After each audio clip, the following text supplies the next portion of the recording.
All right. Welcome back to the Rice Report, everybody, for our interview series. We are joined here today by Christine Menedis, the author of Why the World Doesn't Make Sense, a new book coming up, Seeking the Truth. She is a long-term Bitcoiner, deep into the economy. She's built a massive real estate empire. She's done a lot in her career, and now she's turning towards really this education piece. And I'm just so excited to talk about multiple topics with you here today.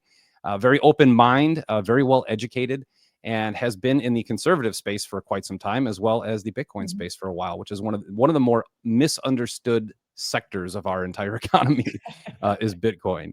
So, Christine, thank you so much for coming here today. I appreciate it. Thanks for the kind intro. Absolutely. Well, walk us through this book that's coming out on the dubious tax day, April 15th. Yes. Got to give you something good on tax day to enjoy.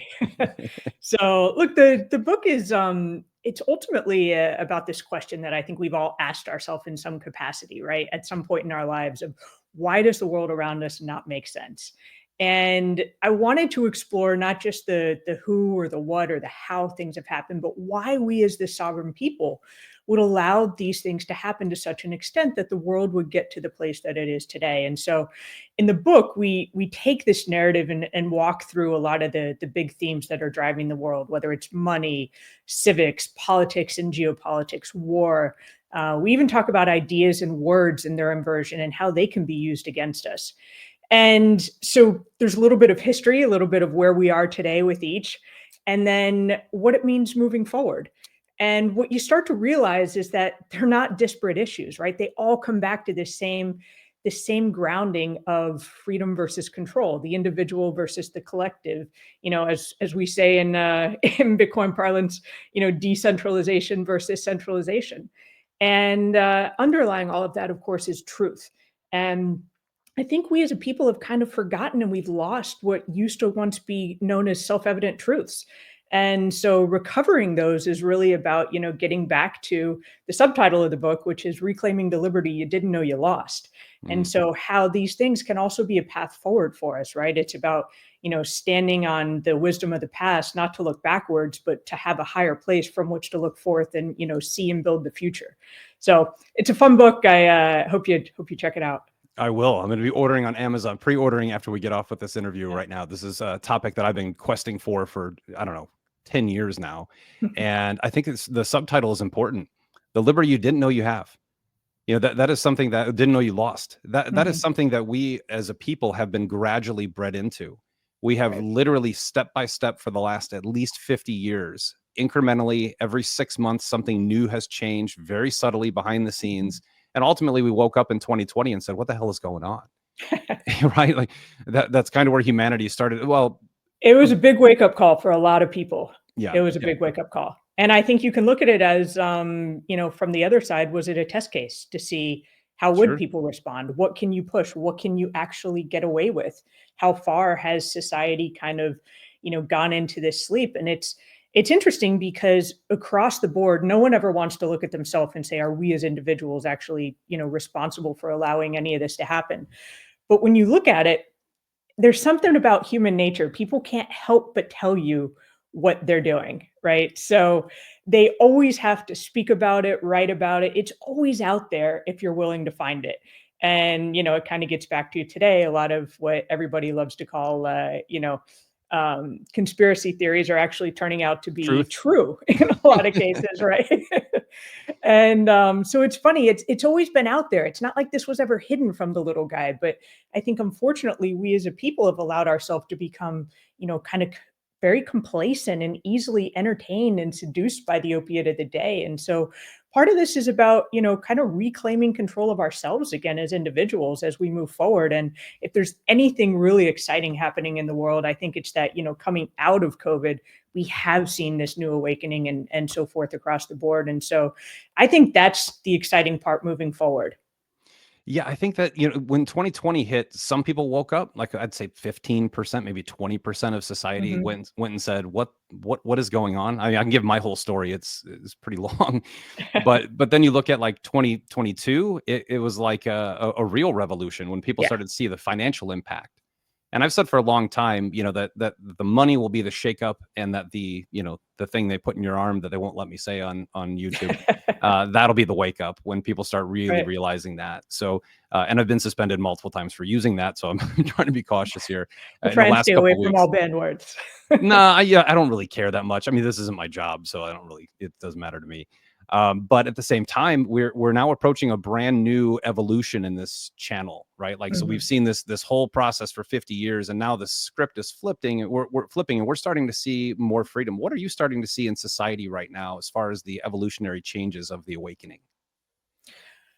I think, first of all, it's different depending on where you are in the world, and even where you are in the West, right? We talk a lot about the West, which is kind of interesting because often societies really only tend to name and get reflective towards the end of a sunset period. So are we in that? What are we really moving forward into? But if you look at, my nephew's over in London right now, and if you look, for example, at what's going on overseas in the UK or in Europe, they're in a very different place than we are. We've had an election, and the American people have said, I think you would agree, no matter what side of the spectrum you fall on, what brought everyone together across the board was this idea of freedom. And no, I'm sorry, you don't get to censor us as Americans. And I think censorship and free speech was a huge red line across the board that American citizens have drawn. And so that's something that the rest of the world is still struggling with. And you see it, when our vice president can go to Germany and give a speech about the virtues of free speech, and the chancellor's going to cry and say, "I don't know if we have anything in common anymore." Well, so do we have anything in common anymore? And I think we're seeing this divide from those who feel that it's more of an aristocratic socialism of, those who, can do better should be the ones running government versus this idea and this understanding that government is actually only mere power lent from the people to the government. And the moment, of course, the government is no longer a good custodian of that power, well, it's time for a change. And so I think we're starting to see a waking up. Some of it came from this, call it the populist revolution that, kind of we just saw sweep our elections, and as well as some things in other parts of the world. But I think beyond that, now we need to be very careful that the story moves from that and from getting rid of a lot of the wokeness in society, and a lot of the censorship that was in society, to the next stage of understanding that if we truly want to be free, we actually have to lay claim to ourselves. We can't just look for the strong man, right? That's the danger of populism, is that populism oftentimes, ironically enough, simply looks for the strong man, typically from the class that they're opposing, to step in and win for the people. Right. And that obviously isn't a long-term measure of success. You have to, if you want to be free, we've got to be free. And so I think that really is the next stage, that now we're starting to see this waking up of, are we as the American people now ready to claim that and to run with that freedom into this exciting new era that we potentially have in front of us? And if so, I think the future's unlimited. I couldn't agree more. Yeah, it's all about our own personal perspective and our approach. What advice would you give readers out there or listeners out there, as far as taking personal liberty, taking that is something that you touch on a great point. If we're consistently waiting on a strong man or a hero to save the day, which we do need, by the way, Mhm. like if things are so bad, we need a Donald Trump. Like it's Right. obvious. El Salvador needed a Bukele, right? Like we Mhm. need these strong leaders to be able to stand up for us on our behalf for a period of time while we learn how to stand on our own.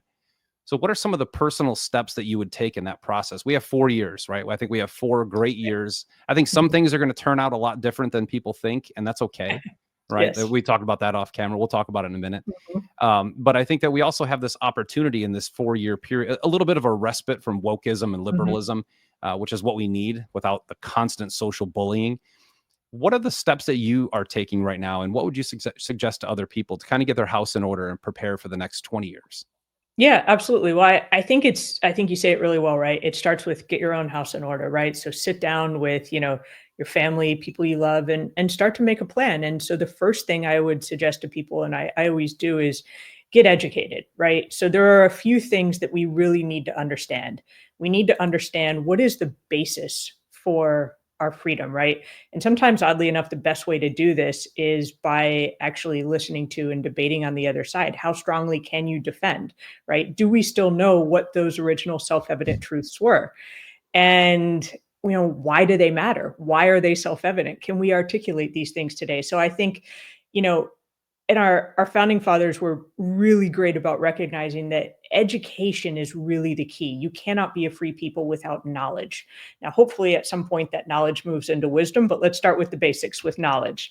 And so I think education is key. And I think, obviously, you're a Bitcoiner. You talk a lot about money here with your audience. And I think really understanding money is also key. It's something that, amazingly enough, we don't teach people anymore the fundamentals of what money are or is, and it's because we've transformed it. Hmm. And so I think one of the best things that you and your family can do, and I dedicated like one really simple chapter in my book to it, is this history of money, right?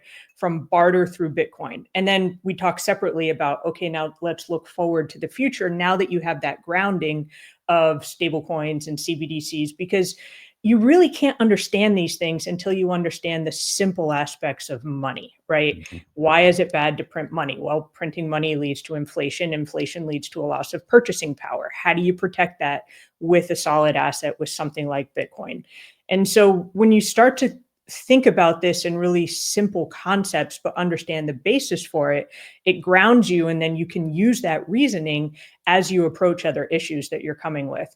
So I think really pick what these key issues are for you and your family that you want to get ahead, and then make sure you're grounding, your knowledge of why you're free, because there may come a time in the world when you actually have to defend that.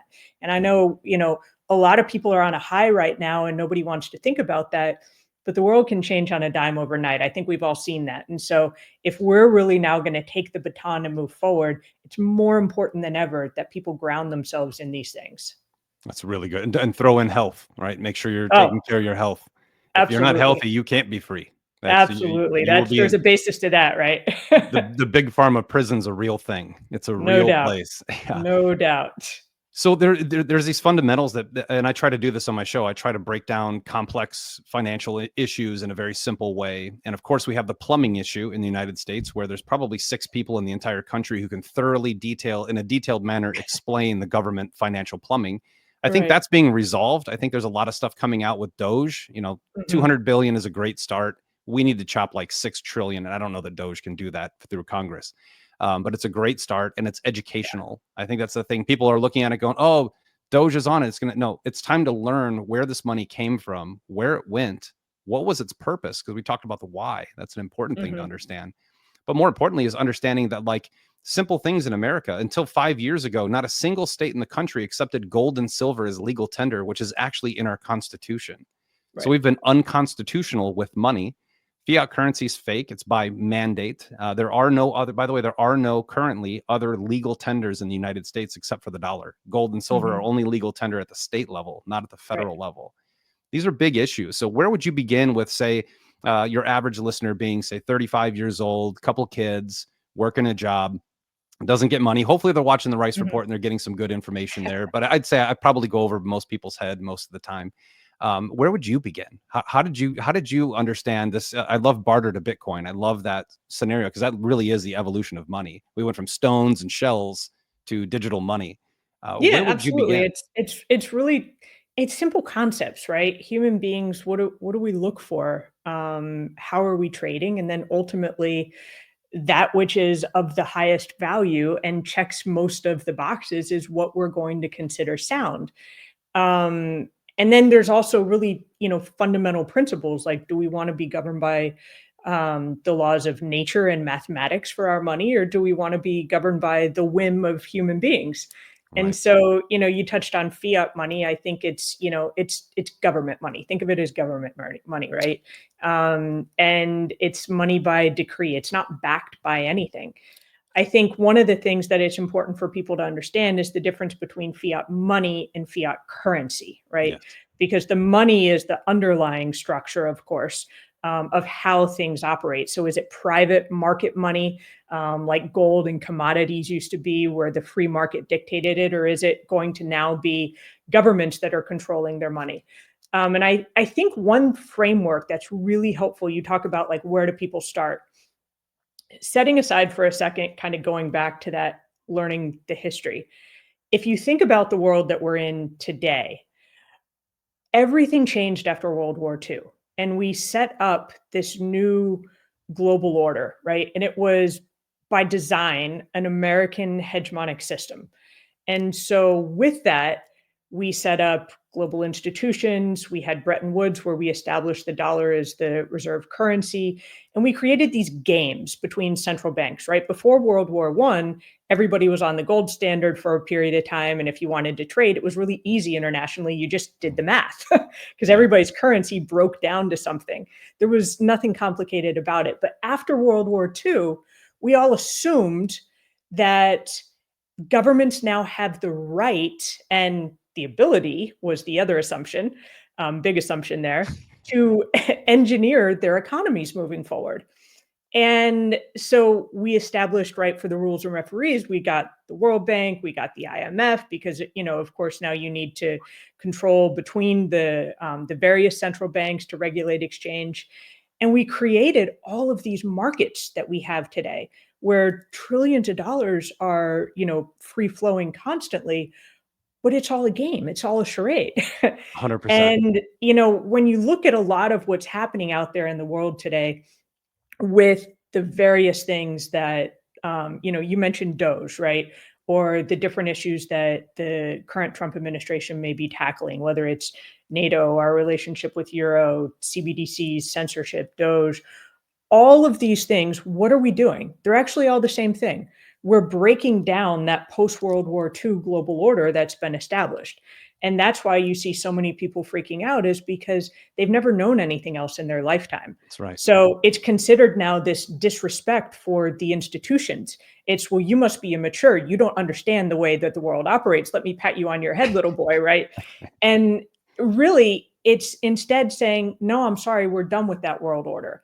And by the way, the left has known for a long time that that world order was coming to a close. It's just that they were ready for it to kind of fall gently into the arms of globalism and all of the aspects that they had set up for it. And so the fact now that the US is coming in as really the first country to take the lead here and saying, no, actually, I'm sorry, they were our institutions and we're exiting.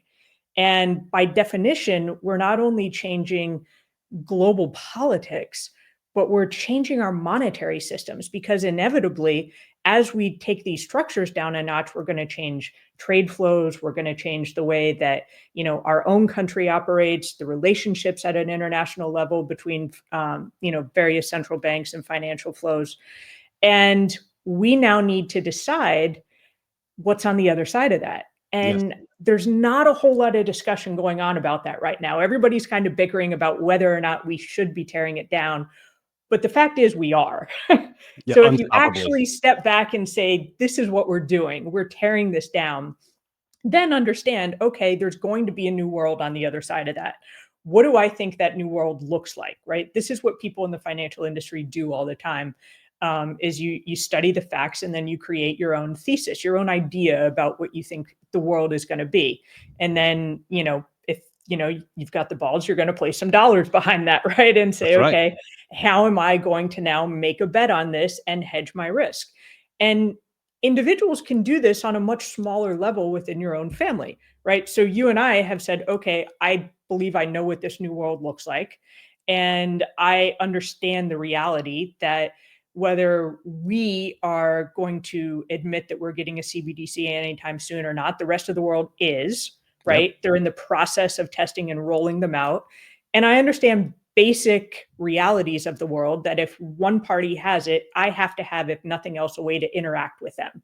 And my central bank is going to start screaming for that, because they have trade flows. We are a connected world, even as we start to pull back into more nationalist stance everywhere. So these things are coming. A digitized world is coming. What does freedom look like in that world? And this is where I always find it amusing that, a lot of gold bugs don't want Bitcoin. Or vice versa. To me, they're fundamentally the same thing. I've got my analog version of sovereign money and I've got my digital version of sovereign money. And the digital one comes with all these other benefits because it's still a young asset that hasn't lived through its maturation and network effects so you can make a lot more money on the way up, not simply preserve your wealth. But why are you Agreed. fighting about trading one for the other? We should be stacking hard assets and getting rid of fiat, right? So anyway, so we look at this world and say, okay, the world is digitizing. It's moving on chain. This is what money looks like. Well, I now recognize, what is the sovereign asset going to be over there? What is the economic opportunity going to be over there? Where is value in a digital world going to ultimately settle? And if you and I would agree that that's Bitcoin, then we with our families take a position and we say, okay, whatever it is that we can, we're going to start to stack Bitcoin over time as a way to preserve our wealth and to grow our wealth. And so these are the types of little decisions where, I think you can take these larger ideas and do them within your own family of, what's the world going to look like? How do I, kind of best prepare myself for it? I couldn't agree more with that. I think for myself, so I call myself a Bitcoiner because I believe in Bitcoin only. I think the other altcoins out there are really good software. The currencies clearly don't have value, right? Like it's the next closest is Ethereum at 2000. So, and not to be a knock on things. I think they're brilliant software for payments and moving money around and launching casinos and all these other things. They're brilliant if that's what you're into. But the Bitcoiners that constantly trash gold make no sense to me. It makes no sense. I love gold. Yeah. I have gold. I have digital and analog, like you were saying, gold. Yeah, They both I have got both. purposes. Why not? Why not? Right? Like it's part of the balanced portfolio approach. Yep. They're in the same sector. But let's get into a couple of things. So you mentioned a CBDC, and I think we think on the same lines here. America does not want a CBDC. America has taken a firm stance against central bank digital currency, but now we're launching stablecoins. This morning, Trump launched a stablecoin on Ethereum and Binance. We have BlackRock started tokenizing money market funds on multiple platforms. What are you saying? My opinion is a stablecoin is a CBDC with a different name. It's just controlled differently. A CBDC is pure fiat. Like we all know that. It's just a number on a screen, whereas a stable coin actually you have to buy US treasuries. But if you have to buy US treasuries and US cash to back the dollar, it's a centralized control mechanism that could easily turn into the same programmable money as a CBDC. What are your thoughts on the stable coins? I think I definitely see what you're saying, and I don't completely disagree with you, because at the end of the day, the stablecoin is controlled by the CBDC, right? Or by government, right? So if we just kind of define them both for a second, for anyone watching who might not know, right? So a stable coin is just this digital asset that's pegged to a fiat currency, and it's supposed to be backed by a reserve, right? So that reserve can be treasuries, like you mentioned. It can be gold. It can be, cash. Bitcoin. It can be, right. It can be Bitcoin. Hopefully the peg remains. We also have, stable coins that we call algorithmic that, are basically backed by math, but the governments have basically said, you don't really get to play. So we're going to stay over here because we want them buying our treasuries and we ultimately want to control them as tools. So, but then you have a CBDC, which is really different because it's the first, if you think of Bitcoin as the first digitally native market money, CBDCs are the first digitally native government money, because stablecoins are still private. And so I think that distinction is important.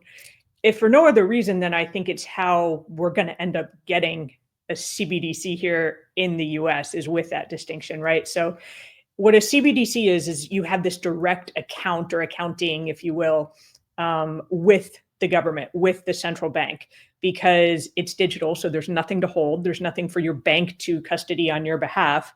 And I think this is, kind of a common misunderstanding. A lot of people think that, well, I'm going to have it in my digital wallet, but the government may be able to put limits on it or program it or control it. That's not, of course, the way it works. The way it works is that you have rights to an account, and they can limit whether or not your rights are effective or what they can be used for, et cetera, to flow through whatever, fiscal or monetary policy they want to. And so here in the US, we have a two-tiered banking system, right? So only banks have accounts at the Fed. And so you've heard for the last couple of years, Jay Powell has been saying, look, I don't really think that we want to get into citizens having accounts at the Fed the way that Europe is willing to go that direction, or China has gone that direction. And he said, I don't think we really want to go there. And then, Trump, in being emphatic and saying, you're not going to get a CBDC, has also kind of started to back off a little bit and clarify and say, well, you're never going to have one. Okay, so what does that look like? And I talk about this a lot in my book. There's two ways that this can work. One is kind of the original model that the rest of the world is following. But the other is what I believe we're going to get here, which is a CBDC is ultimately a liability that sits on the central bank's balance sheet, just like any other, form of cash would be. And so if the CBDC issues that to all of its member banks, it allows our central bank to have the ability to now interact for global trade flows with other central banks. It allows banks to have access to that, by the way, so that they can utilize that for global trade flows. And now what are they going to do for us? Well, they're going to now put forth a stablecoin. And of course, everybody's going to have their own because stablecoins are incredibly lucrative. And so they're going to, it's easy money, right? It's why, God help us, the president just launched one. And so, everybody's going to have one. They're going to put this forth. And now it's just going to be that your account, instead of being with the Fed, is going to be with your private bank of choice. But to your point, they can still flow through all of that control.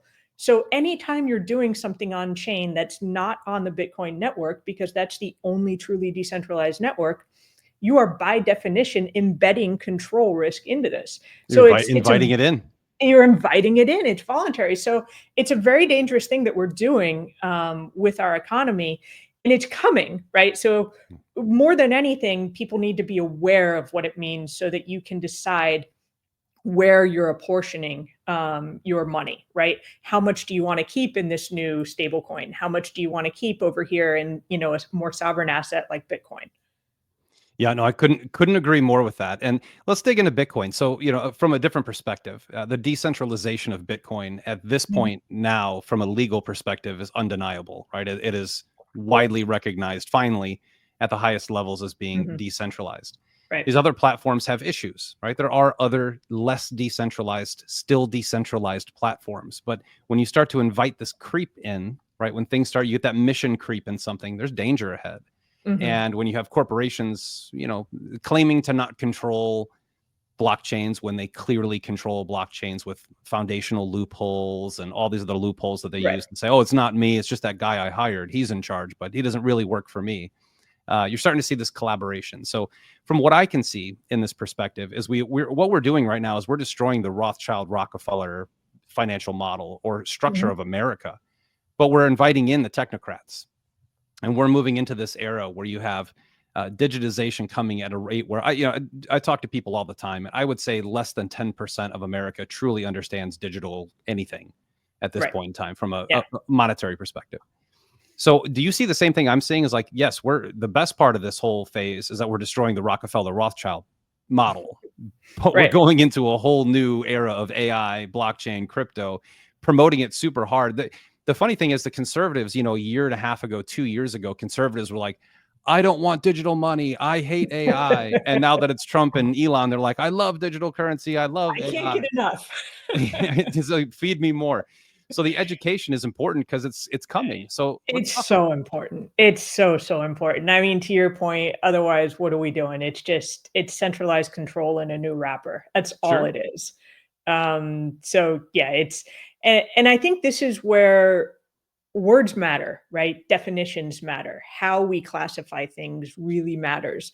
And it's looking more and more that the government is going to adopt kind of the Michael Saylor definition, if you will. I'll say this because he's been really the biggest proponent of putting this forth, of how do we define a digital token versus a digital currency versus a digital commodity versus, or a security versus a currency versus a commodity, right? And so you've got these four categories. And to your point about there's levels of decentralization, or I think the better way to say that is levels of centralization. Agreed.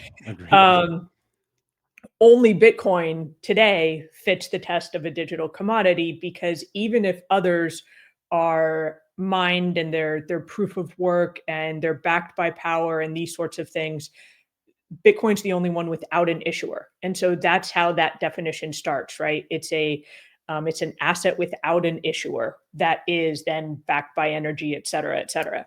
Whereas the other three are all aspects that have an issuer, just meaning that it's code and you've got either a person, an institution, somebody is behind that code that's responsible for it, who set this, asset into being here in the world.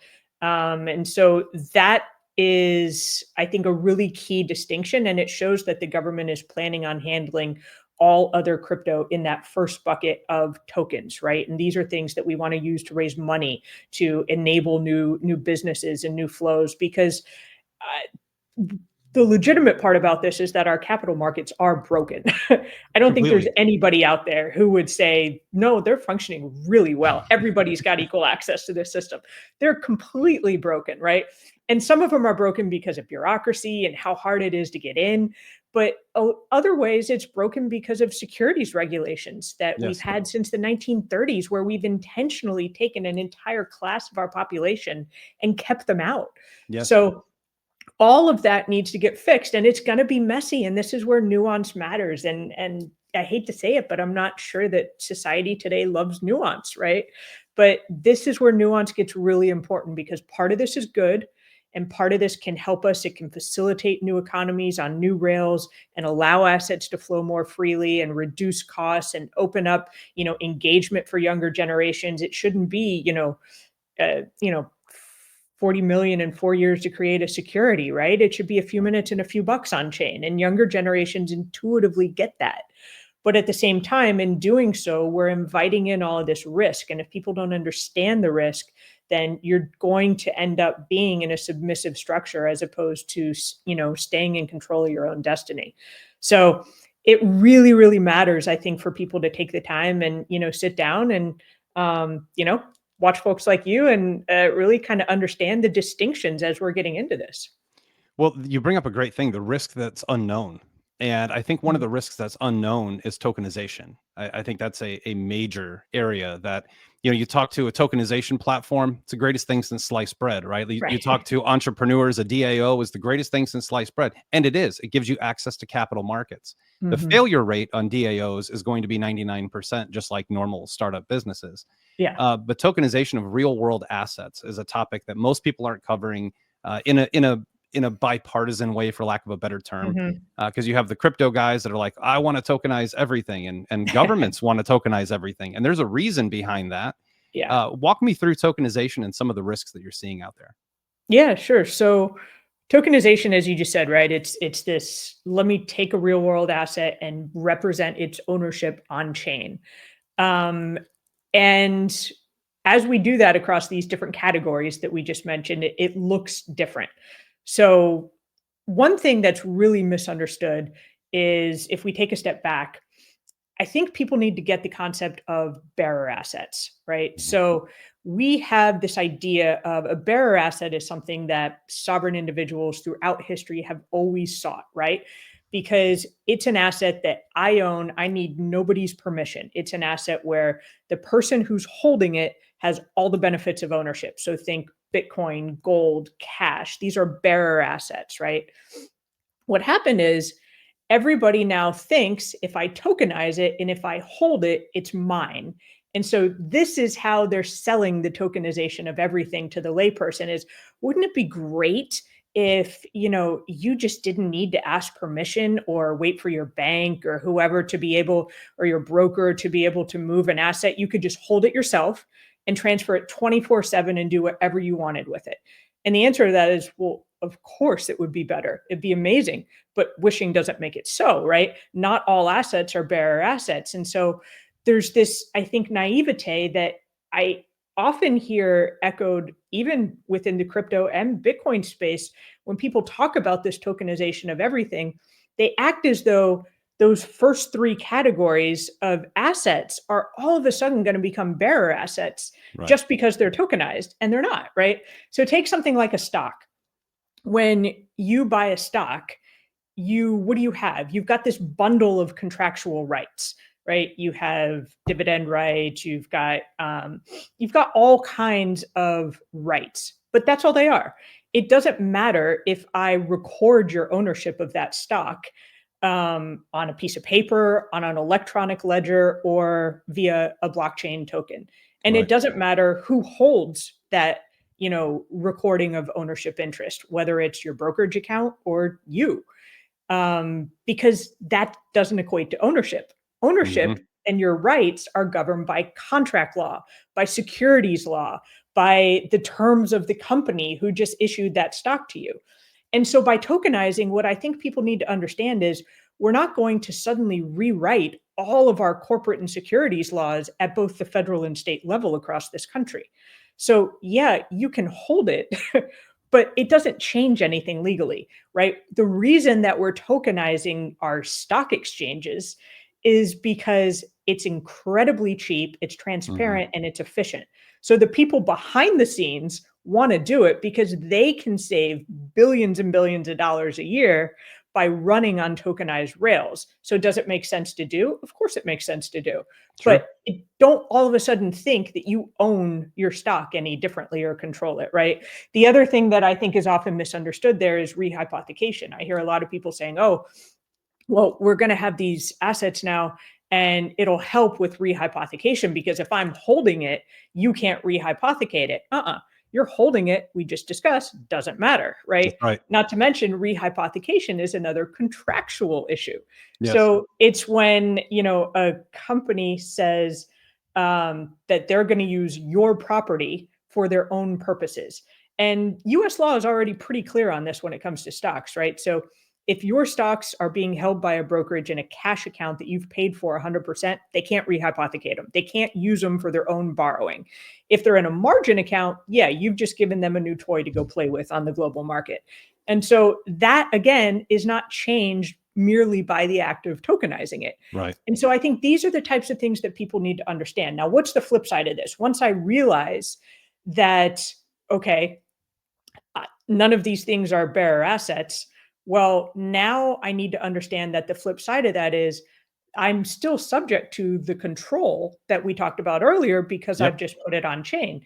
And so this is where the tokenization of everything comes into play and starts to get really dangerous. And this is what I like to always call it the think of it like the you'll own nothing risk, right? After that World Economic Forum video, you'll own nothing and you'll be happy. You'll be happy. And you'll be thrilled. It'll be great. And that's exactly what this is, right? So let's take your house or a piece of art or your car. When you own it in the real world, assuming you've paid for it in full, it's yours. The government may require you to go register your rights somewhere in order to be able to legally enforce those rights, but it doesn't change ownership. I can hand you the deed to my house and the title and I can give it to you and nobody can tell me I can't. Same with my car or the piece of art on the wall. But now once I move it on chain, all of a sudden we have this risk reintroduced because just like we were talking about with stablecoins, it's now privately controlled code. And so that central issuer can now decide, do they want to let me use the network? And everybody today loves to say it's kind of like Google, like, don't be evil. And they said, oh, we would never do these things. Well, yeah. How'd that turn out? And so now everybody's going, oh, but we want a free and open economy. Why would we ever exercise our control?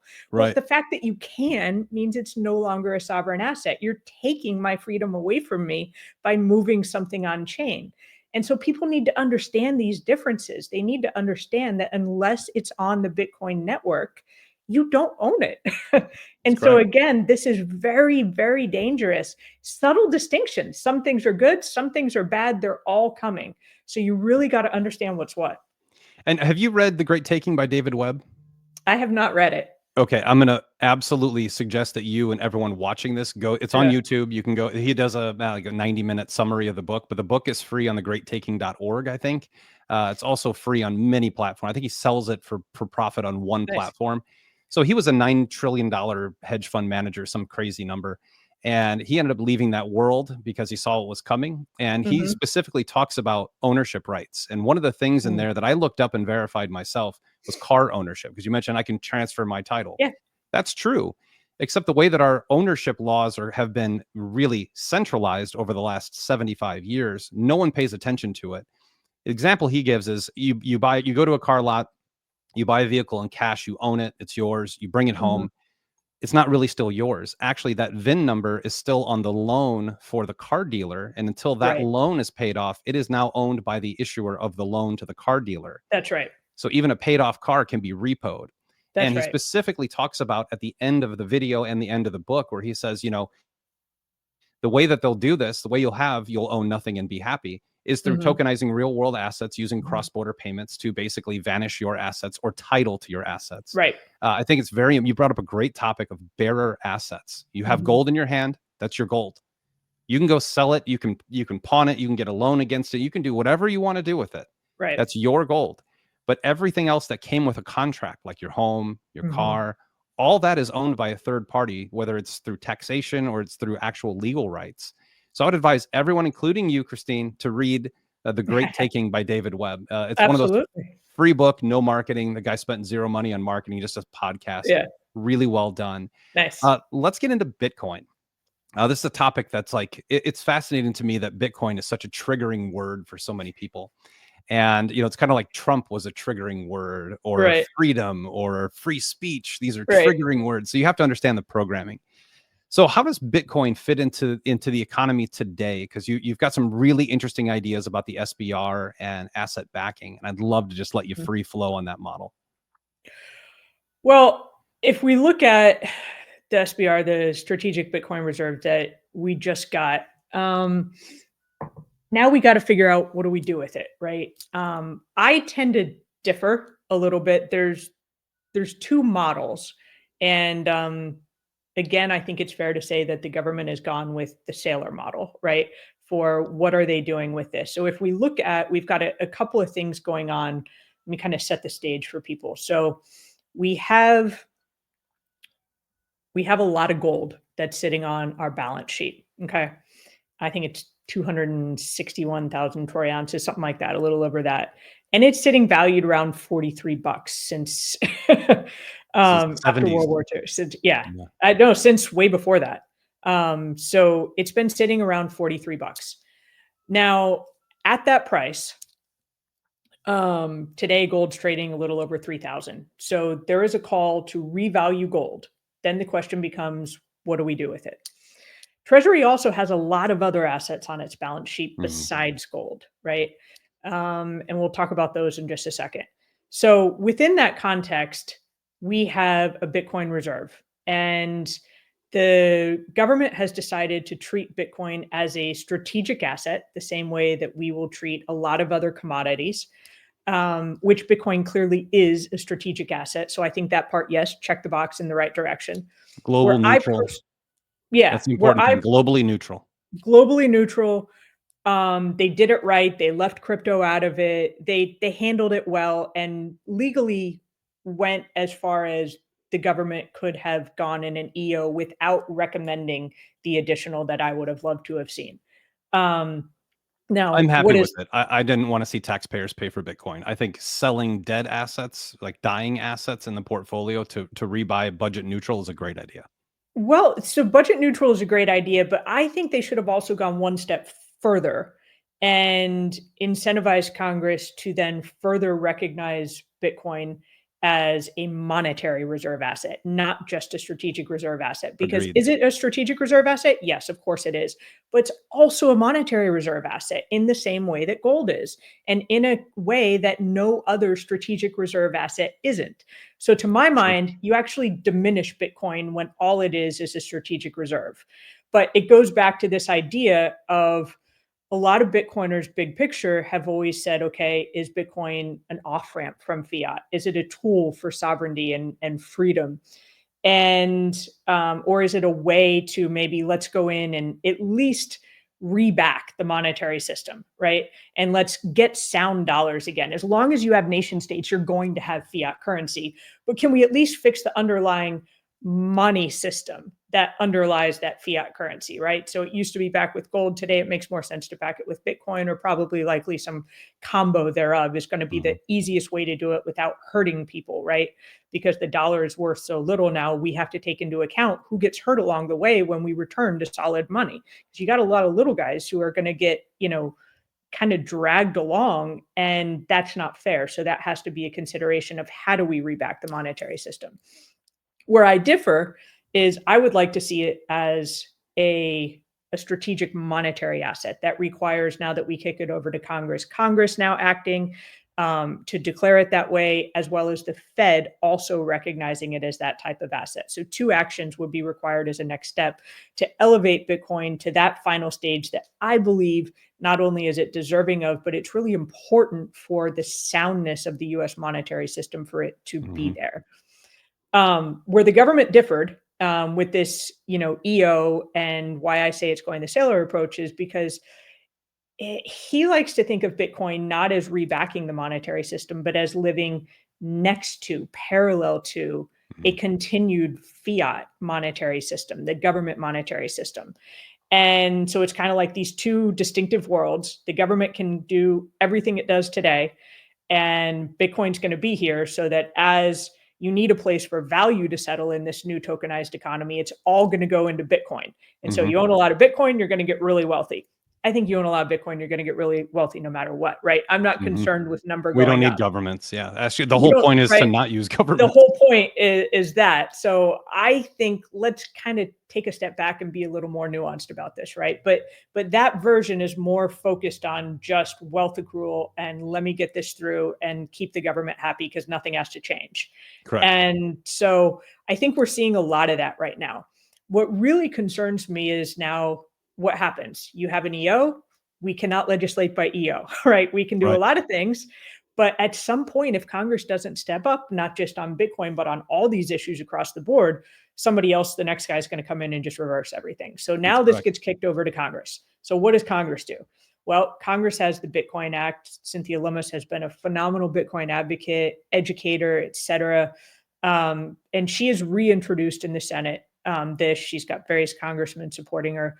My problem with it is the EO said, you got to find, budget neutral ways to buy this stuff. And so she's saying, okay, let's go back to that idea of all this gold that we hold and let's revalue the gold from 43 up to 3,000 or wherever it is on the day we do it. And then sell the difference. So we only keep the original amount of gold on our balance sheet. And then we have all this new money that we can go buy Bitcoin with. And to the point that we were discussing earlier, I think that's a completely flawed approach. Like we should be stacking hard assets, not trading one for another. So to me, we should be looking at what else is on Treasury's balance sheet that shouldn't be there. Agreed. And I think it's kind of funny, actually. I don't know if you saw, there was an All-In interview with Scott Bessent the other day that came out, but he made it was funny in there. He made a comment. He said, the president asked me in the Oval Office, how are you going to pay for this? And I said, monetize Treasury's balance sheet. He's like, because I didn't know, and cameras were on me. And all of a sudden, everybody has built all these theses around we're monetizing Treasury's balance sheet. But I love it. That's the way things happen sometimes, right? Yes. So, and it's kind of turned into that. So what else is on Treasury's balance sheet? Well, they've got, government-owned physical assets. We have, the government owns what, over 28% of the land in this country. It's absolutely insane. Socialism. Yeah, it's complete socialism. So we have physical assets, we have natural resources, we have all, all kinds of physical assets that could be also revalued just like gold and sold.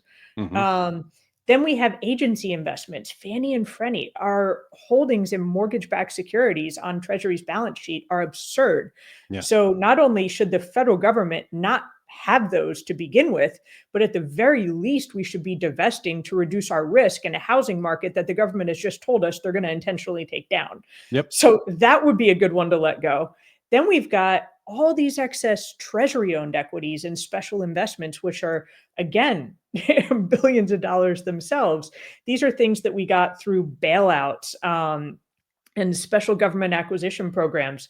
Things that, again, by shedding these types of assets, you have a twofold benefit. Not only do you get a lot of cash freed up to buy potentially even more Bitcoin than you would have by simply revaluing gold, but you're also cleaning up the federal government. You're shrinking it back to within constitutional bounds again and getting rid of these assets that we never should have been holding in the first place. So I would much prefer to see the government go that direction. Me too. Of course, we'll see what's actually going to happen. They're getting a lot of support the other way. So, well, I think they're bringing a stream of consciousness to people about the analog digital gold conversation. I hate the term digital gold, by the way. Yeah. It's really bad. The thing about a currency, a medium of exchange, I literally use Lightning at least 5 to 6 times a month. I don't really want to do it, right? Like I don't, if I can spend dollars at this point in time, I'll spend dollars. Yeah. It's Gresham's law. But at the same time, if you're going to accept Bitcoin, I'm going to participate, because that medium of exchange is very important. And Americans widely overlook that nations like Ethiopia, Nigeria, most of Africa only buys and sells in Bitcoin. Right? They use Tether and Bitcoin. In the whole rest of the world, we have this luxury of having a different opinion here, which is great. But I think these treasury assets, I want to see them, just personally, just to be funny about this, I want to see them sell like the Obama Library, the Pelosi building, sell all of these buildings named after absolute traitors to this country, and use that cash to buy Bitcoin. But I think you and I see Bitcoin where it is today. It doesn't mean where it's going to be in 20 years, kind of the same way. It's a monetary asset that could help support the US dollar from the back, as opposed to, being that base, gold used to be the base layer. The layer 1 of money was gold. Now the layer 1 of money is Bitcoin, and that settlement layer is impeccable. But just to not be the hopium dealers of Bitcoin, because that's like a major flaw in all crypto, is that every crypto is perfect. We face challenges in Bitcoin. Let's walk through those. We face serious challenges. Yeah, look, we're getting a lot of paper instruments entering the space, and so I think, look, I think you said you're in the mining space, so mining is a huge. We need more, private miners like you. I think we're starting to get a lot of groups. It's at some point not going to be that difficult for someone to step in and actually take over control of the mining. That is a risk. We've got a risk of quantum computing that Bitcoin needs to deal with. Everyone loves to say, yes, there is such thing as post-quantum encryption and cryptography. And absolutely, that is the case. It's something that our federal government has, been working on, and that there is an increased focus on right now with this administration, as there should be. But if we're throwing out risk, that is a risk. Sure. I think we also have systemic risks that it's great as assets grow up and enter, kind of the big boy financial system of the world. And at some point, Bitcoin, it was inevitable, right? It needed to. But then what happens? Well, you have paper assets, and every time somebody can buy an ETF, that drives down demand for the physical spot asset. And so this is actually how you get price suppression and manipulation. And if you want to understand what that looks like, look at the gold market. Absolutely. And so it's kind of a textbook case. It's been litigated, multiple times with what's been done, especially over with the London Exchange. And so I think we risk all of these things kind of repeating a lot of these same errors. And if you want to understand, kind of just to play it out into the future, what a lot of these risks look like, if you look at a lot of this technology right now, we have something like Bitcoin, which is radically new, right? It's innovative technology. But a lot of what we're seeing now with the financialization of all these assets is iterative technology. And so you can kind of take all of the games that have been played in the TradFi space and imagine now that they're all going to be played with government approval and regulatory backing happening on now. chain. And that's what's coming, and that's the risk. And so now you're becoming a levered asset in this system. And leverage and Bitcoin are not two things that play well together. No. A matter of fact, that's the number one recipe to get destroyed, is leverage and Bitcoin. This has been a great conversation. I think from the mining side, I think what people are starting to not realize, number one, mining has the innovation in energy in the mining space. We're 61% sustainable renewable energy at this point. Yeah, it's fantastic. There are millions of miners around the world. You can pull up a map and see miners and node holders. I mean, we have 26,000 node holders right now. That's by far the largest node base in all of crypto. And you have all this mining disjointedment, which is actually intentional. I like you said in the beginning, we don't know what freedom looks like. We certainly do not know what decentralization looks like. So to people who don't understand it, it's terribly scary. Oh, it must have been built by these bad guys for this nefarious purpose. Maybe it was, but once you hand the keys over to open source decentralization, no one has control. Like math is math, physics is physics. And I think if you understand that, you're in a good spot. I think a threat we're not talking about here is the advent of strategic Bitcoin reserves. Russia announced, Brazil is announcing, a lot of China is announcing. they're going to gobble up as much as humanly possible through the Mhm. paper markets, custodian on exchanges like Coinbase, who no one should Yep. trust Coinbase at this point, by the Agree. way. And, we have the centralized control of a decentralized product. I love the Mhm. idea of states doing their own SBR and keeping it Yeah. decentralized from the federal government. I think that's the pathway I'd like to see. I don't care if And federal that is governments come happening. in. And Yes. that Oh, is yeah. happening. Yeah, there's a lot of exciting things happening at the state level. Very exciting. Yeah, Arizona, my state of Texas, we're kind of Mhm. leading the charge here. I think that'll be Yep. approved in the next couple of weeks or a couple of months. But that is a big piece. So the one thing I tell people is, like, even if you hate Bitcoin and you're like a pure altcoiner or a gold bug, which I'm a gold bug too. Like, don't get me wrong. I throw this out here. I love gold. I love silver. I'm a metals guy at heart. I converted to Bitcoin years ago when I saw the uses and the amplification of the values Mhm. of gold into the digital economy. Yep. I agree with you. It's going to be the settlement layer for all liquidity of the digital financial world will rotate through the base layer. Mhm. But own some. Like, get off of zero. I don't Yeah. care if you're the biggest supporter of any other crypto and it's like you believe the narrative and everything's going to be Mhm. puppies and rainbows and ice cream. Have a little bit of Bitcoin. Like, just Right. have a little bit of it. Get off zero. Put $50 in. Send somebody a payment on Lightning Network. See how it works. Lightning. I just met with the Lightning team a couple weeks Yeah. ago. That's a really exciting platform. They can theoretically process 40 million It is. transactions per second. And Yep. right now there's 22,000 independent decentralized nodes. The Lightning Network is more decentralized than any other layer one in Mhm. existence today. That's what Yeah. decentralization looks like. So Exactly. I think that we have a big road ahead. I think education is important. Let's educate the world. And you do a great job at this, Christine. So I'm excited to see your book. You're very patient. You're very well versed. And more importantly, you're thorough and your thoughts are clean. There's nothing there. I think it's funny when people say, oh, you're a Bitcoin shill. Well, who's paying me? Right. Who's the CEO? Who's the This is not my job. yeah. I just want people to be free, and I think for the time being that Bitcoin is the off ramp. It's pretty obvious to see, like the Mm. ECB, how scared they are of Bitcoin. The IMF, this new announcement Yep. by the IMF is kind of confusing to me. But if you want to know where money is rotating to right now, it's pretty obvious to see that it's moving into Bitcoin and stable coins. Stable coins are going to be the Mhm. digital assets that they're talking about. They're digitizing treasuries, digitizing dollars, and they're making it easy for that to move around the world. I love the Yep. stablecoin idea because it breeds dollar dominance. I live in Mhm. America. If I didn't live in America, I would hate the stablecoin idea, which is kind of why Tether is an important piece of the puzzle, because only Yeah. 6 to 8% of Tether holders are US. They Right. are giving global dominance to the dollar right now. Another very misunderstood narrative in the crypto space. But I think this has been such a Yep. good conversation, Christine. I wish I've already taken twice the time you gave me. So No, it's been fun. Maybe we'll do it again. I absolutely enjoyed it. would love to have you back on. How can people find you online, and where can they go to pre-order your book? Yeah, I'm on YouTube at Christine Menedis YT, and on X at Menedis, and you can get the book on Amazon. It's Why the World Doesn't Make Sense: Reclaiming the Liberty You Didn't Know You Lost. So Great appreciate you title. checking it out. Absolutely. Well, thank you so much, Christine. God bless you. God bless this country. Everything's going Yes. to work out fine, guys. We just have to understand what we're moving into, and most people just don't have a clue right now. So, Christine, thank you so much, and we look forward to having you back. All right. Cheers. Thanks.